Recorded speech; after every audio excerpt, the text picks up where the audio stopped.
Good morning সবাইকে। কেমন আছো সবাই? আশা করি সবাই ভালো আছো। উঠান পোড়াতে পোড়াতে আমার পুরো শেষ হয়ে গেছে। আর নতুন বছরে সবাইকে জানাই প্রীতি শুভেচ্ছা ভালোবাসা, বড়দের জানাই প্রণাম। সবার দিন সুন্দরভাবে কাটুক বা বছর সুন্দরভাবে কাটুক সেই আশায় আমি, আর আমার মতো যাতে না কাটে কারো এরকম অবস্থা। ঠিক আছে, আর সবাই একটু আমার মায়ের জন্য একটু ভগবানের কাছে প্রার্থনা করে যাতে নতুন বছর আমার মায়ের ভালো কাটে। ঠিক আছে, কি বসবো? আমার মা বলেছে বসতে বসতে, তো আমরা দুইজনে একটু বসছি আর কি।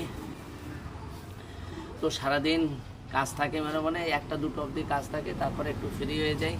ঠিক আছে, তো এখন আমার ঘর বাড়ি সব হয়ে গেছে, খালি মার ঘরটা ধুতে হবে, ধুলে আর রান্না করলে হয়ে যাবে।